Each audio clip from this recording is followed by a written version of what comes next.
Today is January 16th, 2021, and I am back here with my dad, Morris Gibson, for his second Chronicles. So last time we met, Dad, you had left off at when you were 5 years old. So take the floor, whatever you'd like to talk about, starting at 5 and going up. Oh, that sounds like a hard one there. Well, we want to skip a few years, or you just stick right with that one? It's totally up to you. We left off at 5, so you can move on up. You know, well, about with the goat. You That's on there. Mm-hmm. You talked about the goat, the mule, eating lye, and school. What about school? How was it when you first started school? Well, the first started, it was a twin brother had to know that he was real good on shooting marbles, and he was the type that I didn't know he could start trouble, but he couldn't finish it. I couldn't fight him. I had to do that for him. You had to do what? Fight? Fight him. I had to let him know that he had a twin, or they couldn't beat him. Oh, okay. So he always started because he knew that he wasn't gonna lose, you know. Oh, because there's two of you. Yeah. Morris and Horris. Horris, yeah. Uh-huh. I know then we had a time like he was the type that one thing they knew they from us after we grew up, but we saying we were small. I learned that you just couldn't put nothing down. They had real sticky fingers. Oh, your twin had sticky fingers. And a good liar. He was a good liar, yeah. So he was a little larger than I were, but he was a good liar. Even when you were little, he was bigger. He was bigger. Yeah, so I think that one of the reasons back then they might have had all the cows and stuff like that, for, you know, for the, not to saying a dairy or nothing like that, but when you were small, you had more or less, you had titty. You had what? Titty. We had titty when we grew up, baby. Titties, yeah. And are you talking about cow titty or mama titty? Mama titty, you know about that. We had to say the other stuff, but because you was talking about a cow. I'm just making sure. So he got a little more titty than I did. Oh, he got more titty. Yeah, he was greedy. He always got his in mine. So therefore, I don't know. I never caught up with that yet. So I don't know the idea of he passed away much earlier in life.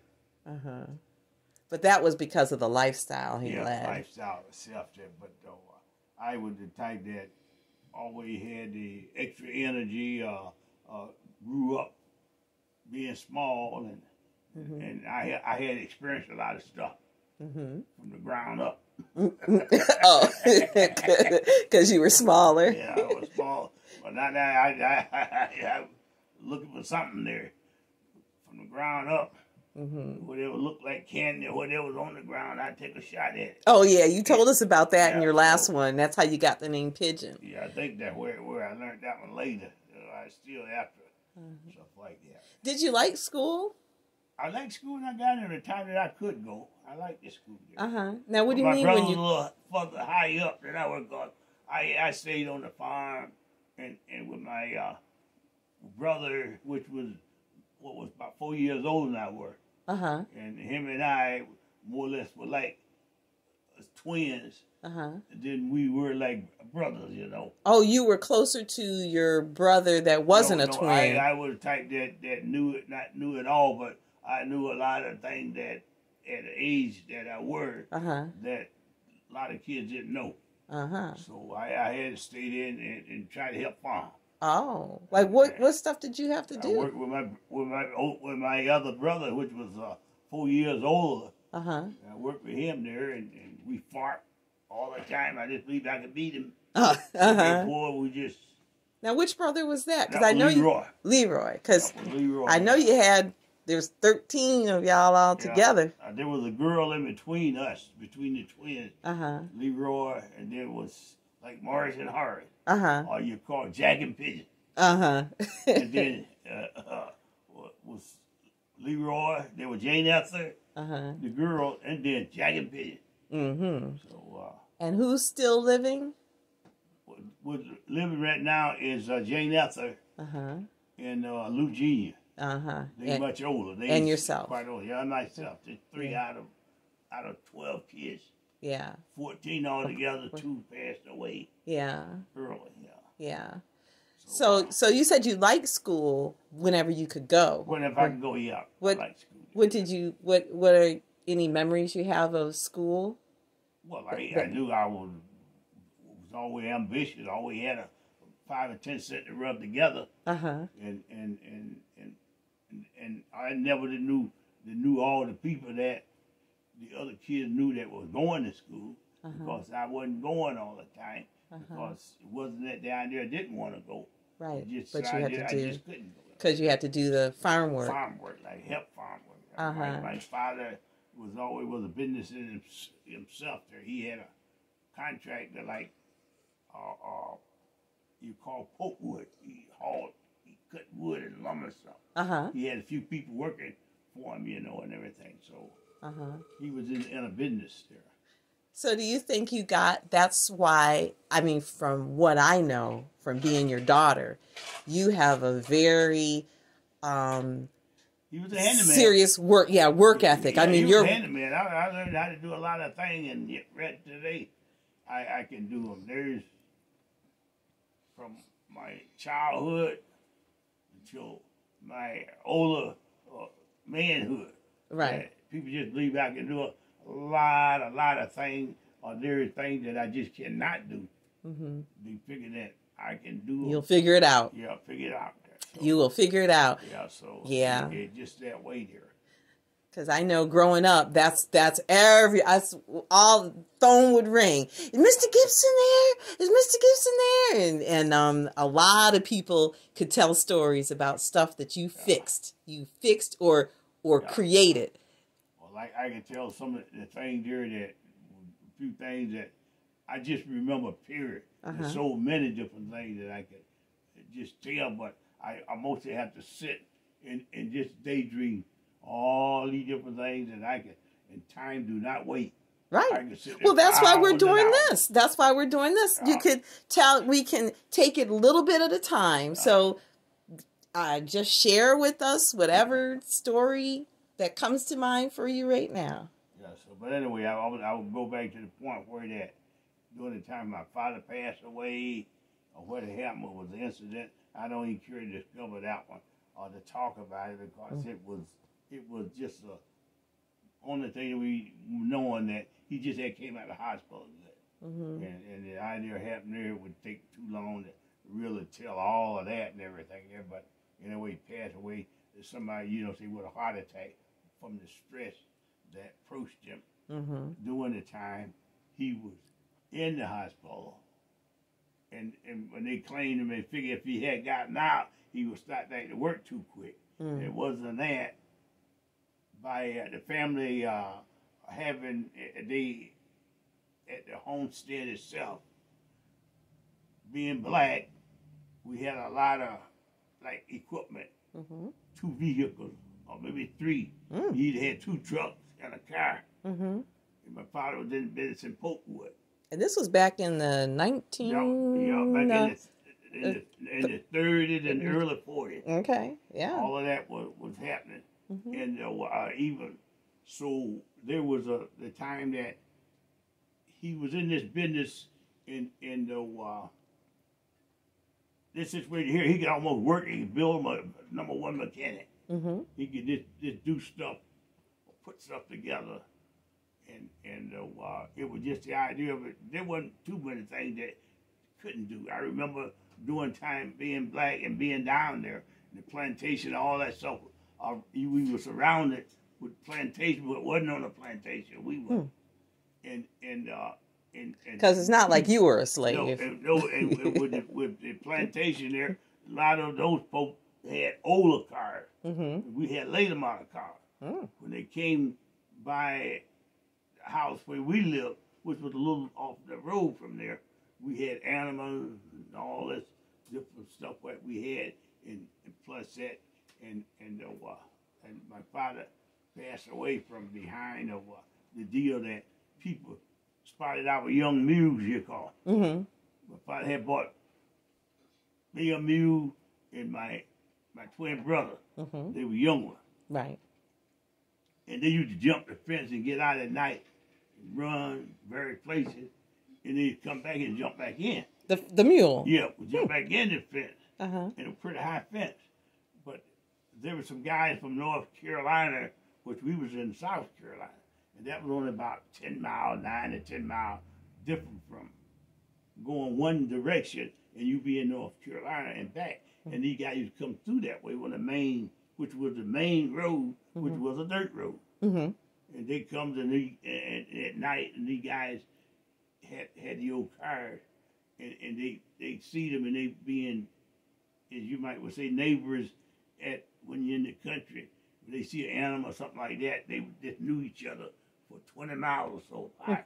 And they want to find out, let people know that they had a mule running out. Mm-hmm. And when they found out, people told them, well, it was the Gibson. Mm-hmm. Down by, they had some young ones, they would get out. And when the guy come down and told where we lived, when they came down, they saw you were black. Oh. And see all the machines, all that stuff around, so you had money. Mm-hmm.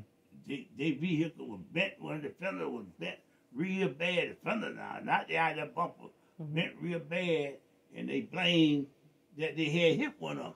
Mm-hmm. So my father was in the hospital, my sister, which she was one of the older than we were. Mm-hmm. And at that time there, one thing about it, only thing lights we had, what you call like a Delco.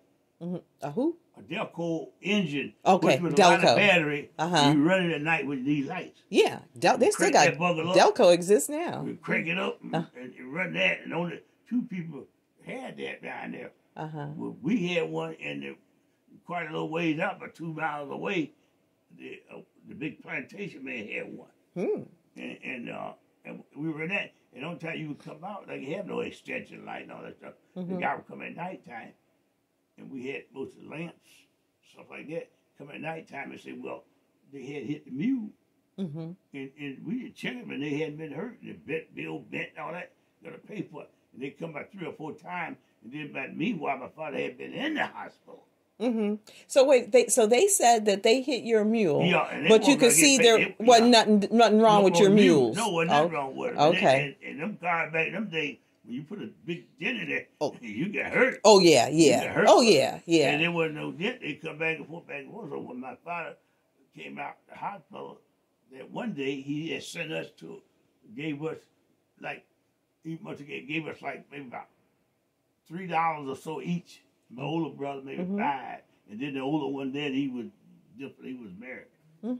and we went to a carnival, mm-hmm. which was 9 miles away, like Bennettsville. Y'all walk? No, we went drove the car. They had a car. We had a car. And we went there, and we came back. There was car lining up, from I don't know all the way down that road, back and forth. And we come back a little late after the fair thing was over. Uh-huh. And people said, well, your father passed away. And we couldn't believe they just came in the hospital. Right. After being in there all that time. Right. He passed away, and all these people, people didn't have phones and stuff like that. Right. So you didn't know till back and forth and ride back and forth and just telling everybody about the Gibson. Right. Which that was mechanic man, that was all. Everybody they knew him. Yeah, he was the boss man, one that works when the season and all was over for farming and all that. Season was over. They worked with my father there. Oh, and they just everybody just knew it. White and black knew him. Knew him well. Yeah, he was real well. So we found out that he had that gate coming there, and then we approached it.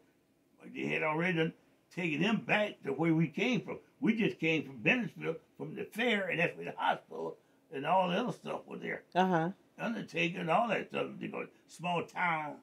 We was from Clio. There was nothing there. That was just one doctor. Right. And so therefore, they had brought him back already to where we had left from, but we didn't know anything about it until we got home. So what happened? So they told us that them guys had came, and my father wanted to talk to him, which he was a businessman. Mm-hmm. Talk to him, they were telling about what. Mm-hmm. And they were arguing, said, well, that the mule they had hit, that made the dent on the car, they had this and everything. Mm-hmm. And my father would tell him, say, well, my daughter said you guys come a few times, there were no scars on the mule. On the mules. And they've been down, they ain't never been wrong with them, everything else. And they were arguing, he's in the bed. And that night, they raised up, but they did this damage, they won't do whatever. So father said, look, he was a religious guy there. Mm-hmm. And nobody didn't play with him. Mm-hmm. And he said, well, they said they did. My daughter said he didn't have. We'll check it tomorrow. I'll see what, but they don't want to come at night. When the light, when they can see it. Mm-hmm. And he said, no, he said, well, you did this with two of them. Mm-hmm. What you gonna do? They wanted to pay for whatever. They wanted money. They wanted money. And they knew you so all. My father raised up there. He said, well, I said you come tomorrow and everything. So, but anyway, they stayed right in there. Because he asked them, you come in the house? They yep. So, see, my sister said, father started forming at the mouth because he didn't like that. And he told her, he said, you got to leave. You got my father sick. You got to leave. But they kept right on. And see, and that's what they figured that he had a heart attack. He had died before the approaching them and everything. And so that's what had happened. Now, there ain't no car there for anybody. They were driving license. My brother was already was in Bentonville there. Mm-hmm. So they couldn't even went and got the cops. They couldn't have got the cops and not the cops, but they couldn't have got the doctor. Mm-hmm. They couldn't have got him and everything. But all that happened. Hot real words just so the dust dark had happened. I can't tell all that car wasn't there. Mm-hmm. But we came that night. They had cars and people lining up. He was already. I mean, they was all over. Yeah. How old were you? The cars was all over. No, how old were you? I was 8. I think I was about 8. Yeah. Wow. So you lost your father at 8. Real young. And my mother passed away. She always told you got to mind the elders. Because she said, if your father ever passed away before I did, I don't think I would live long after.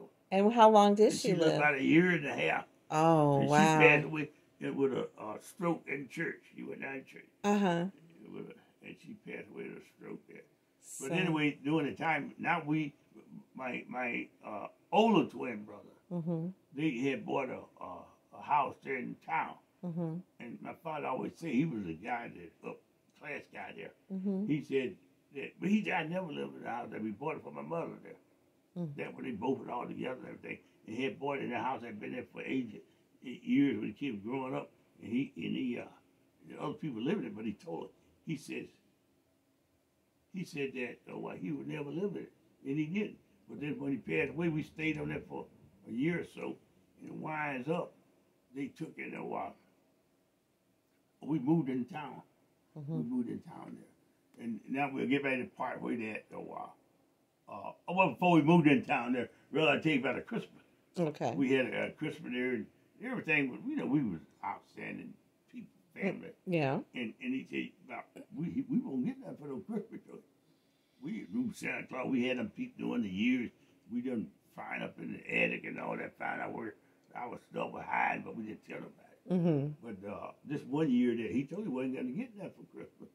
Everybody around, get whatever they got, a little something here or there. You meet them and everything. But this Sunday came. So this Sunday come, which Saturday was Christmas. When this Sunday come there, we wound up going to church around there. We got church headed. We knew we had the Christmas tree there in the church and all that. Man, we had bicycles and all that stuff. Oh, had got it, bought it. Oh, wow! So for all it, Christmas was at church. Yeah. Christmas was at church. Yeah, but he had Santa Claus came to church for it. Oh, wow! For all of y'all, yeah, for all of us. And that's a lot of children.